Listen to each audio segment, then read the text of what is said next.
بسم اللہ الرحمن الرحیم الحمد للہ رب العالمین والصلاة والسلام علی محمد سید المرسلین وعلی آلہ واصحابہ اجمعین۔ اللہم افتح علینا حکمتک وانشر علینا رحمتک یا ذا الجلال والاکرام۔ معزز سامعین، یہ ہمارے سامنے فارسی قواعد و انشاء کتاب ہے۔ اس میں ہم نے پچھلے سبق میں کلمے کی 3 قسمیں اسم، فعل اور حرف پڑھی تھیں۔ آج کا ہمارا سبق نمبر 2 ہے، درس نمبر 2۔ اس میں ہم اسم کی قسمیں سیکھیں گے۔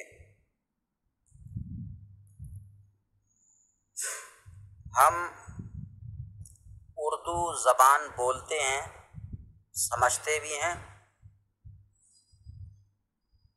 اس میں کچھ اسم جو ہیں، کچھ لفظ دوسرے لفظوں سے بنے ہوئے ہوتے ہیں اور کچھ لفظ دوسرے لفظوں سے بنے ہوئے نہیں ہوتے ہیں۔ کچھ لفظ ایسے ہوتے ہیں اردو زبان میں کہ خود دوسرے لفظ سے بنے ہوئے ہیں، اور کچھ لفظ ایسے ہوتے ہیں کہ وہ خود تو کسی دوسرے لفظ سے بنے ہوئے نہیں ہیں، لیکن ان سے دوسرے لفظ بنتے ہیں۔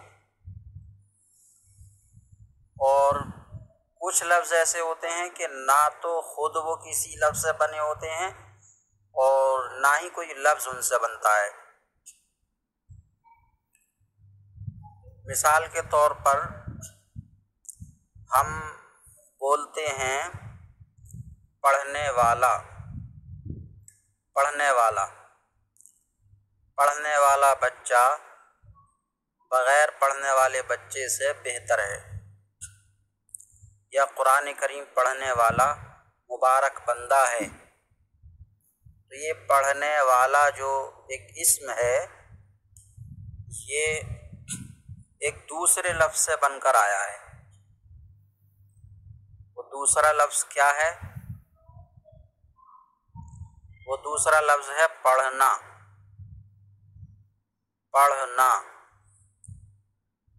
تو پڑھنا جو ہے، پڑھنا سے پڑھنے والا بنا ہے۔ اصل لفظ تو پڑھنا ہے، اسی سے پڑھنے والا بن جائے گا، پڑھا ہوا بن جائے گا، یا پڑھنے کا وقت بن جائے گا، یہ سب چیزیں۔ تو پڑھنے والا یا پڑھا ہوا، یہ سبق جیسے اسم فعل حرف کہیں، یہ سبق ہمارا پڑھا ہوا ہے۔ تو یہ پڑھا ہوا یا پڑھنے والا، یہ دونوں اسم، دونوں لفظ بنے ہیں پڑھنا سے۔ تو جو دوسرے لفظ سے بنا ہو، جو خود دوسرے لفظ سے بنا ہو، تو ایسے لفظ کو، ایسے اسم کو مشتق کہتے ہیں۔ اس کا نام ہے مشتق۔ قاف مشدد ہے، مشتق۔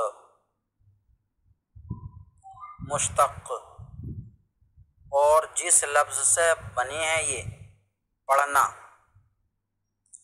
یہ پڑھنا کسی سے نہیں بنا ہے، اس سے یہ پڑھا ہوا بھی بنا ہے، پڑھنے والا بھی بنا ہے، یا پڑھنے کی جگہ بھی بن جائے گی۔ تو یہ پڑھنا جو ہے، پڑھنا جس سے دوسرے لفظ بنتے ہیں، اور اردو میں نون الف زبر نہ ہوتا ہے، تو ایسے اسم کو، ایسے لفظ کو مصدر کہتے ہیں، مصدر۔ اور جو لفظ نہ تو خود کسی دوسرے لفظ سے بنا ہے اور نہ ہی اس سے کوئی دوسرا لفظ بنتا ہے۔ جیسے کتاب، تو یہ کتاب کسی دوسرے لفظ سے نہیں بنا ہے۔ جیسے پڑھنے والا پڑھنا سے بنا تھا، پڑھا ہوا پڑھنا سے بنا تھا۔ تو کتاب یہ کسی دوسرے لفظ سے نہیں بنا ہے اور نہ ہی لفظ کتاب سے کوئی دوسرا لفظ بنتا ہے۔ جیسے پڑھنا سے دوسرا لفظ پڑھنے والا بن گیا یا پڑھا ہوا بن گیا، تو اس طریقے سے کتاب سے کوئی دوسرا لفظ نہیں بنتا اور نہ ہی یہ خود کسی دوسرے لفظ سے بنا ہے۔ تو کتاب نہ تو خود کسی لفظ سے بنا ہے اور نہ ہی اس سے کوئی دوسرا لفظ بنتا ہے۔ تو ایسا اسم، ایسا لفظ جو نہ خود کسی لفظ سے بنا ہو اور نہ ہی کوئی دوسرا لفظ اس سے بنتا ہو، تو ایسے اسم کو جامد کہتے ہیں۔ جامد۔ تو یہ بناوٹ کے حساب سے اسم کی 3 قسمیں ہوئیں۔ بناوٹ کے حساب سے یعنی لفظ کی بناوٹ دیکھیں، اسم کی بناوٹ کہ یہ دوسرے سے بنا ہے یا نہیں بنا، اس سے کوئی دوسرا بنے گا یا نہیں بنے گا، تو اس حساب سے، اس سوچ سے اسم کی 3 قسمیں ہوتی ہیں۔ آج کے ہمارے درس نمبر 2 میں یہی بتایا گیا ہے۔ تو شروع کرتے ہیں درس نمبر 2، اسم کی قسمیں۔ اشتقاق۔ اشتقاق، حمزہ پہ زیر ہے اش اور تا پہ بھی زیر ہے اشتی۔ اشتقاق، یہ اشتقاق بول دیتے ہیں بچے، اشتقاق، لفظ اشتقاق نہیں ہے، اشتقاق۔ اشتقاق کا معنی کیا ہے؟ یعنی بناوٹ۔ تو اشتقاق کا معنی ہے بناوٹ۔ تو بناوٹ کے اعتبار سے، اعتبار مطلب لحاظ یا سوچ، تو اشتقاق یعنی بناوٹ کے اعتبار سے اسم کی 3 قسمیں ہیں: جامد، مصدر، مشتق۔ مشتق، تو اردو میں مشتق بول دیں گے، کوئی حرج نہ ہے۔ میں نے پہلے بتا دیا کہ اردو کے کچھ احکام جو ہیں وہ عربی فارسی سے الگ ہیں، آسانی کے لیے اس میں تخفیف جائز ہوتی ہے۔ تو مشتق، تو جامد، مصدر، مشتق بتا اس لیے رہا ہوں تاکہ لفظ کی تحقیق ہو جائے، یقین سے پتہ ہو جائے کہ یہ لفظ ہے کیا۔ مشتق، جامد وہ اسم ہے جو نہ خود کسی کلمے سے بنا ہو اور نہ ہی اس سے کوئی کلمہ بنے۔ جو میں نے بتایا، سمجھایا کہ کچھ لفظ ایسے ہوتے ہیں اردو میں کہ نہ تو وہ خود کسی کلمے سے بنے ہوتے ہیں، کسی لفظ سے بنے ہوتے ہیں، اور نہ ہی کوئی دوسرا لفظ ان سے بنتا ہے۔ جیسے مثال دی کتاب کی، لفظ کتاب، تو یہ کہ لفظ کتاب جامد ہے، نہ تو خود کسی کلمے سے بنا ہے اور نہ ہی کوئی لفظ، کوئی کلمہ اس سے بنتا ہے۔ اب یہ اردو میں ہو گئی، فارسی میں بھی ہو جائے گی کیونکہ کتاب کی فارسی بھی کتاب ہی ہے۔ اور اس کے علاوہ آپ فارسی میں مثال لے لیں، جیسے اسب۔ جیسے اسب کا معنی ہے گھوڑا، تو اردو میں گھوڑا کہہ لیں اور فارسی میں اسب۔ تو اردو میں لفظ گھوڑا جامد ہے کیونکہ لفظ گھوڑا کسی لفظ سے نہیں بنا اور نہ ہی اس لفظ گھوڑا سے کوئی اور لفظ بنتا ہے۔ اسی طرح فارسی میں اسب، اسب، تو اسب نہ تو خود کسی لفظ سے بنا ہے اور نہ ہی کوئی دوسرا لفظ اس سے بنتا ہے۔ اسب گھوڑا، مرد آدمی، تو اسب جو ہے یہ فارسی میں اس میں جامد ہوا اور گھوڑا اردو میں اس میں جامد ہوا۔ مرد آدمی، مرد آدمی، مرد یہ فارسی ہو گئی اور آدمی یہ اردو ہو گیا۔ تو مرد جو ہے یہ مرد، لفظ مرد کسی لفظ سے نہیں بنا ہے اور نہ ہی اس سے کوئی لفظ بنتا ہے۔ تو مرد اس میں جامد ہے۔ گل پھول، گل کا معنی پھول، تو گل یہ ایسا لفظ ہے کہ نہ تو اس سے کوئی لفظ بنا ہے اور نہ ہی یہ خود کسی لفظ سے بنا ہے، لہٰذا گل یہ بھی فارسی میں اس میں جامد ہے۔ اب یہ اشتقاق یعنی بناوٹ کے اعتبار سے جو 3 قسمیں کی ہیں، جامد، مصدر، مشتق، تو یہاں پہلے یہ جامد اور مصدر کا بیان کریں گے۔ جامد اور مصدر کا بیان کرنے کے بعد میں یہ مشتق کا بیان کریں گے۔ مصدر میں ہی یہ آ جائے گا کہ اس سے فعل بنتے ہیں، پھر یہ فعل کی بحث شروع کر دیں گے، تو فعل کی بہت لمبی بحث ہے۔ تو مشتق کا بیان جو ہے وہ بہت آگے جا کے ہے، یہ درس نمبر 25 میں جا کے آپ کا مشتق کا بیان آئے گا، صفحہ نمبر 44 پر۔ صفحہ نمبر 44 پر مشتق کا بیان آئے گا درس نمبر 25 میں۔ تو پہلے جامد اور مصدر کا بیان ہے، جامد اور مصدر کا۔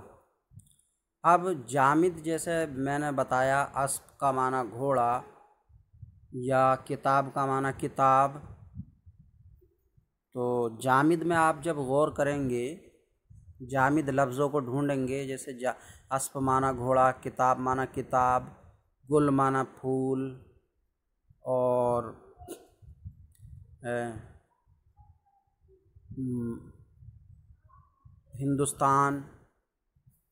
ہندوستان ہو گیا، یا پاکستان ہوا، یا یو پی ہو گیا، یہ سب جامد ہیں، جامد۔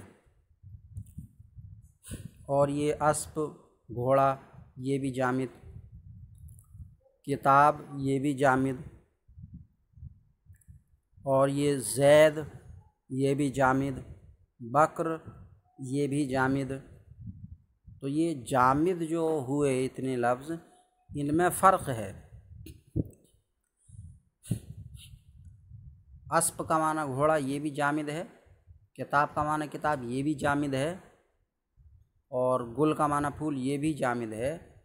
یہ 3 اور ہندوستان، پاکستان، زید، بکر یہ بھی جامد ہیں، لیکن ان پہلے 3 جو ہیں اور ان میں جامد میں معنی کے حساب سے فرق ہے، بناوٹ کے حساب سے تو کوئی فرق نہیں ہے، دونوں ہی یہ دونوں طریقے کے جو میں نے بتائے، نہ تو خود کسی سے بنے ہیں نہ ان سے کوئی بنے گا، لیکن معنی کے حساب سے ان میں کچھ فرق ہے۔ فرق کیا ہے؟ فرق یہ ہے کہ اسب اور مرد اور گل، ان کے معنی میں کوئی خاصیت نہیں ہے، خصوصیت نہیں ہے۔ مطلب یہ ہے کہ یہ ایک ہی چیز کو نہیں کہا جائے گا۔ اسب، گھوڑا تو ایک ہی طرح کے گھوڑے کو گھوڑا نہیں کہیں گے، بلکہ کالا گھوڑا ہو اس کو بھی گھوڑا، سفید گھوڑا ہو اس کو بھی گھوڑا، چتکبرا ہو اس کو بھی گھوڑا، عربی نسل کا ہو اس کو بھی گھوڑا، ہندی نسل کا ہو اس کو بھی گھوڑا۔ اسی طریقے سے مرد آدمی، تو یہ آدمی بھی کسی ایک خاص طریقے کے آدمی کو آدمی نہیں کہیں گے، بلکہ آدمی تو ہر ایک کو آدمی کہیں گے، چاہے وہ گورا ہو اس کو بھی آدمی کہیں گے، کالا ہو اس کو بھی آدمی کہیں گے، گٹا ہو اس کو بھی آدمی کہیں گے، لمبا ہو اس کو بھی آدمی کہیں گے، موٹا ہو اس کو بھی آدمی کہیں گے، دبلا ہو اس کو بھی آدمی کہیں گے۔ اسی طریقے سے گل، پھول، اس کے معنی میں بھی کوئی خاصیت نہیں ہے کہ ایک ہی طریقے کے کو کہیں گے، کہ گلاب کے پھول کو ہی پھول کہیں گے، ایسا کچھ نہیں ہے، بلکہ گلاب کے پھول کو بھی پھول ہی کہیں گے، چمیلی کے پھول کو بھی پھول ہی کہیں گے، اور سورج مکھی کے پھول کو بھی پھول ہی کہیں گے۔ اس کے علاوہ جتنی بھی پھول ہیں سب کو پھول کہیں گے، کسی ایک قسم کے ایک طریقے کے پھول کو پھول نہیں کہیں گے۔ لیکن ہندوستان دنیا کے ملکوں میں سے ایک ہی ملک کو کہیں گے، تمام ملکوں کو ہندوستان نہیں کہہ سکتے۔ اسی طریقے سے پاکستان دنیا کے تمام ملکوں میں سے ایک ہی ملک کو پاکستان کہیں گے۔ اسی طرح یو پی ہندوستان کے صوبوں میں سے ایک صوبے کا نام ہے، ایک خاص صوبے کا۔ زید آدمیوں میں سے ایک خاص آدمی کا نام ہے۔ تو جامد کے معنی میں جب ہم نے غور کیا تو ہم نے یہ پایا کہ کچھ جامد اسم ایسے ہیں جن کے معنی خاص ہیں۔ خاص کو معین بھی کہتے ہیں، جس کے معنی معین ہیں، مطلب خاص ایک ہی، یہی خاص ایک ہی، یہی۔ تو کچھ جامد ایسے ہیں جن کے معنی خاص اور معین ہیں، جیسے ہندوستان اور پاکستان، زید، بکر وغیرہ۔ اور کچھ جامد ایسے ہیں جن کے معنی خاص نہیں ہیں، جیسے اسپ، مرد اور گل۔ تو اس طریقے سے جامد کی دو قسمیں ہو جاتی ہیں۔ جس جامد کا معنی معین ہو، جس جامد سے کوئی معین خاص چیز سمجھی جائے، معلوم ہو، تو اس جامد کو معرفہ کہیں گے، معرفہ۔ اور جس جامد سے کوئی معین چیز معلوم نہ ہو، ایک خاص طریقے کی نہ ہو بلکہ کوئی بھی ہو، تو اس جامد کو نکرہ کہیں گے۔ تو کتاب میں دیکھیں، اس میں جامد کی دو قسمیں ہیں، معرفہ، نکرہ۔ معرفہ وہ ہے کی جگہ کہیں گے وہ اس میں جامد ہے۔ معرفہ وہ اس میں جامد ہے جس سے کوئی معین چیز معلوم ہو، جیسے احمد، محمود، مکہ، مدینہ، بغداد، یہ کتاب اور وہ قلم۔ کتاب میں جب یہ جڑ جائے گا تو وہ خاص ہو جائے گی، کیونکہ اشارہ کر کے ایک ہی کو کہا جا رہا ہے، دوسری کو نہیں۔ ایسی وہ قلم، تو جب قلم کی طرف اشارہ ہو جائے گا تو وہ بھی خاص اور معین ہو جائے گا۔ نکرہ وہ اس میں جامد ہے، یہاں بھی اس میں جامد۔